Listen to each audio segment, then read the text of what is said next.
আল্লাহর কথার কোনো মাথা আমি কিছুই পাই না। মাথা কোনটা কোনটা। এভাবেই ইসলাম ও আল্লাহর সৃষ্টিকে নিয়ে গানের আসরে ব্যঙ্গাত্মকভাবে কটূক্তি করেন বাউল শিল্পী আবুল সরকার। তার এই বক্তব্য সামাজিক যোগাযোগ মাধ্যমে ছড়িয়ে পড়লে সমালোচনা ও প্রতিবাদের ঝড় ওঠে দেশ জুড়ে। যে ঘটনা আবুল সরকারকে নিয়ে হয়েছে এটা আমাদের কাছে আর গ্রহণযোগ্য নয়।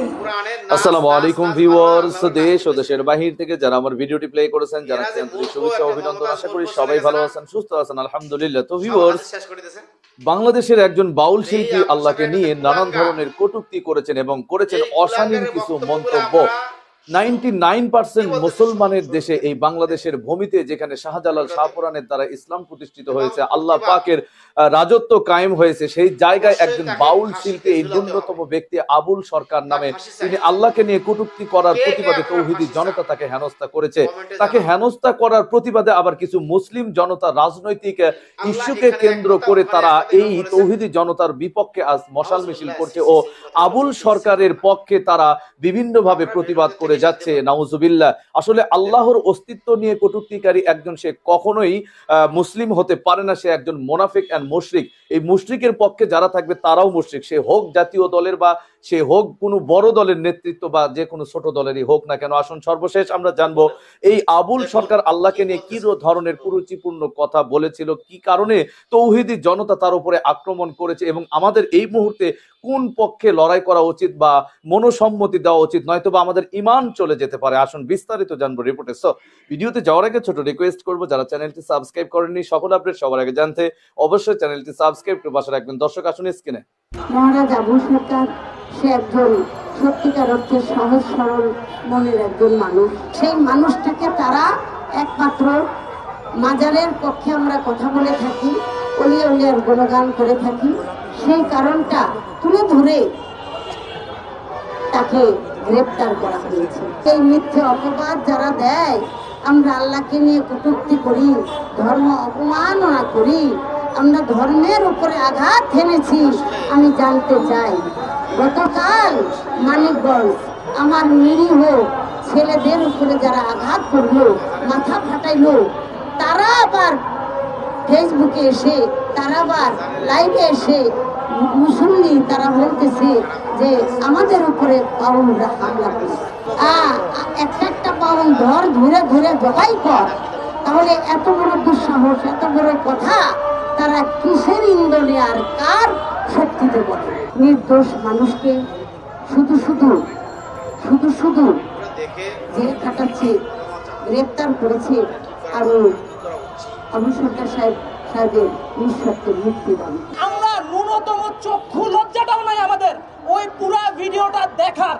আমরা যে ভয়াবহ তথ্য সন্ত্রাসের ভিতরে আছে এই মুহূর্তে, এই মুহূর্তে আমাদের সবচেয়ে গুরুত্বপূর্ণ দায়িত্ব ছিল ওই ভিডিওটা কে এডিট করলো, কে তাকে এই বিপত্তির মধ্যে ফেলো, তাকে খুঁজে বের করা। আমরা তা না করে একটা পরিষ্কার আলোচনা থেকে, একটা মিসকোটেশনের উপর ভিত্তি করে একটা মানুষের জীবনকে দুর্বিষহ করে তুলছি এবং সারা দেশে এই ঘটনাটা আমরা গত দীর্ঘদিন ধরেই দেখতে পাচ্ছি।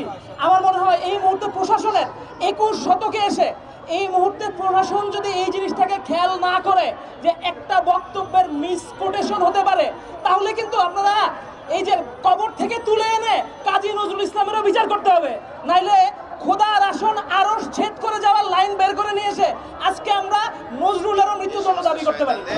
কথাগুলো শুনছিলাম আর শরীরের ভিতরে ঘুমন্ত যেই ইমানের কণা বিশেষ আছে সেটা বারবার তাগিদ দিচ্ছিল যে তুমি এটা নিয়ে একটা ভিডিও করো, এটার প্রতিবাদ করো। আর আপনাদের উদ্দেশ্যে বলবো, যদি শরীরে হালকা পরিমাণ ফিলিংস কাজ করে থাকে ভিডিওটা শেয়ার করবেন। আমরা বাংলাদেশে আইনের সুশাসন চাই, আমরা বাংলাদেশে বাক স্বাধীনতা চাই। তবে বাক স্বাধীনতার মানে এই না যে এই বক্তব্যটা যে দিল বাউল আবুল সরকার, বা তাকে মহারাজ আবুল সরকার বলা হয়ে থাকে, তো এই মহারাজ আবুল সরকারের মেয়ে, সেও একজন শিল্পী। জুলাই আগস্ট অভ্যুত্থানে যে এই আন্দোলনের পক্ষে বড় ধরনের ভূমিকা রেখেছিল, নতুন বাংলাদেশ চেয়েছিল, কিন্তু গতকালকে আফসোস করে সে বক্তব্য দিচ্ছিল যে নতুন বাংলাদেশে সে অনেক কষ্টে আছে। এখন কষ্টে কি তারে সরকার রাখছে নাকি তার বাপ তারে রাখছে? বেসিক্যালি এখানে যে ঘটনাটা হয়েছে সেখানে বাউল গান, বাউল শিল্পী আর আবুল শিল্পী এটার মধ্যে মিক্সিং হয়ে গেছে। আমার কাছে মনে হচ্ছে, দেখেন, সঙ্গীতের ক্ষেত্রটা অনেক বড়। যেমন আমরা ইসলাম ধর্মের অনুসারী, আমাদের মধ্যে কত মাঝহাব আছে, তরিকা আছে। কেউ ধর্মকে ব্যবহার করে টেরোরিজম মানে প্রচার করে, আবার কেউ হচ্ছে ধর্মকে ব্যবহার করে পিসফুল একটা নেশন, পিসফুল কান্ট্রি, পিসফুল জাতি হিসাবে মুসলিমকে রিপ্রেজেন্ট করে। ডিপেন্ড করতেছে জিনিসটা কে কিভাবে ব্যবহার করতেছে। আবুল সরকারের এই রাষ্ট্রের উচিত এমন দৃষ্টান্তমূলক শাস্তি দেওয়া যেন আগামীতে এই যে বড় শয়তান যে আছে আবুল সরকার, তার যারা অনুসারী আছেন তাদের মধ্যে যেন একটা বার্তা পৌঁছায়, অথবা অন্যান্যদের মধ্যে একটা বার্তা পৌঁছায় যে ভাই তুমি বাউল গান করো, আমাদের কোনো সমস্যা নেই, গানে গানে তুমি স্রষ্টা সৃষ্টি নিয়ে পজিটিভ বলো নেগেটিভ বলো, এটা তোমার ব্যক্তিগত জায়গা। কিন্তু প্রকাশ্যে পাবলিকলি 4 নভেম্বর যে ঘটনাটা হয়েছে, এটার প্রেক্ষাপট 4 নভেম্বর, এই যে বক্তব্য দিছে, স্বাভাবিকভাবে মানুষের শরীরের মধ্যে রক্তের দোলাদোল চলছে। আর রাগের বসে, জিদ্দের বসে তারা গতকালকে যে ঘটনা ঘটেছে। তবে দরকার ছিল স্থানীয় জনগণ, তৌহিদি জনতা, এই নামটা এই মুহূর্তে বাংলাদেশের জন্য নেগেটিভ। আবারও বলি, তৌহিদি জনতা বলতে কোনো শব্দ নাই। মুসলিমরা, স্থানীয় মুসলমানরা, সারা পৃথিবীর যে কোনো মুসলিম এই কথাগুলো শুনলে তার গায়ে কাঁপন উঠবে। কিন্তু যখন কোনো ব্যানার কানেক্ট হয়ে যায় তখন এটা কিন্তু আরেকটা ভঙ্গি চলে আসে। অপরাধ করছে আবুল সরকার। এখন এই আবুল সরকারের পক্ষে কেউ কথা বললে আপনাকে বাংলাদেশের জনগণ আদর করবেন, এটা আপনার বোঝা উচিত। আবারও বলি যে আপনার নেতা যে আছেন তিনি যা বলছেন সবকিছুকে আপনারা শুনছেন, তার মুক্তির জন্য যারা দাবি করতেছেন সবকিছুকে শুনছেন। আমার গতকালকের ভিডিওটা ছিল বাউল শিল্পীদেরকে নিয়ে। এখন একজন বাউল শিল্পী যদি আইসা কালকে বেগম খালেদা জি এখানে একটা কথা বলে, তারেক রহমানকে নিয়ে বলে, জামাতকে নিয়ে বলে, সে তো পরশুদিন মার খাবে। কিন্তু শুধু বাউল গানের জন্য সে মার খাবে? খাবে না। আপনার একটা গন্ডি আছে, গন্ডি বের হইয়া আপনি দর্শকদের জন্য, অথবা আপনি ভাইরাল হবার জন্য, অথবা আপনার বাক স্বাধীনতা আছে বলে আপনি যে কোনো কথা বলবেন আর রাষ্ট্র সেটাকে প্রটেস্ট করবে না। এই যে মেঘমাল্লার বসু থেকে শুরু করে যেগুলো আছে, বা এই আবুল সরকারের মেয়ে, যখন জুলাই আন্দোলন অভ্যুত্থান হলো বা বিপ্লবটা হলো, রাজপথে শিল্পী টিল্পীদের পক্ষ থেকে সবচেয়ে বেশি ভূমিকা যে মেয়েটা রাখছে এই আবুল সরকারের মেয়ে। এখন এই তারা মনে করছে নতুন বাংলাদেশ, এখানে আমরা যা খুশি তা বলবো, ধর্ম নিয়েও বলবো, মানুষ নিয়েও বলবো। ভাই আপনি এই মুহূর্তে শুধু আওয়ামী লীগ নিয়ে বলতে পারবেন, কারণ কি এই মুহূর্তে আওয়ামী লীগ হচ্ছে ওই জায়গা, এটা মরা হাতি। হাতি মরলে কি হয়, যে এখানে এসে যে কোনো মানুষ যে কোনো কিছু করতে পারে। আওয়ামী লীগের সময় মরা হাতিরা ছিল জামাত, বিএনপি, মোটামুটি অনেক কিছু বইলা হজম করা যেত। কিন্তু এখন সে আওয়ামী লীগ মরা হাতি। আপনি আওয়ামী লীগ নিয়ে বলতে পারবেন। আবুল সরকারের মেয়ের উদ্দেশ্যে বলতেছে, আপনি মন খারাপ করে কান্না করছেন, পরিবার কঠিন সময়, এটা আপনার বাপের জবানের কামাই। আপনার আব্বাকে আপনি বলছেন যে আব্বা তুমি যে এই কথাটা বলছো তুমি ঠিক বলো নাই। আমরা বাউল শিল্পীদের পক্ষে যারা গান করেন, একতারার পক্ষে যারা গান করেন, আমরা বাউল গানের পক্ষে। কিন্তু আপনি শিল্পী হইয়া একটা গোষ্ঠীকে এখানে রিপ্রেজেন্ট করার নামে আপনি এই ধরনের মানে কথাবার্তা বলবেন, আর একটা মুসলিম সংখ্যাগরিষ্ঠ। দর্শক স্ক্রিনে আমরা সে সম্পর্কে বিস্তারিত জানলাম। এই বিষয়ে আপনাদের মতামত কমেন্টে জানান। কেউ ভিডিওটি স্কিপ করবেন না। মহান রবের নামে কটূক্তি করলে কাউকে ছাড় দেওয়া হবে না। আর যদি তাদের পক্ষেই সেই আঘাত চলে আসে তাহলে নিঃসন্দেহে এটা আল্লাহর ওপরে বাড়াবাড়ি। অতএব এখনই আমাদের সচেতন হওয়া উচিত যে আল্লাহকে নিয়ে কটূক্তিকারীকে সরাসরি হেনস্থা নয়, বরং তাকে দুনিয়ার জমিন থেকে উৎখাত করা দরকার। বরং তার পক্ষে যারা দাঁড়াচ্ছে এই মুনাফিকরা কারা, আসুন আমরা চিহ্নিত করি। মুক্তিযুদ্ধ করেছে, সুতরাং ওনাদেরকে এভাবে করে দেখার কিছু নাই যে আপনারা বারবার অত্যাচার করতেই থাকবেন। আর এইদিকে বাংলাদেশের যা নানা তরিকাপন্থী, নানা রকম ফকির, বাউল এবং প্রান্তিক জনগোষ্ঠীর মানুষ নীরবে সহ্য করে যাবে। যতক্ষণ পর্যন্ত এই ধরনের অন্যায় হবে ততক্ষণ আমরা প্রত্যেকটা ব্যাপারে প্রতিবাদ করব এবং রাস্তায় থাকবো।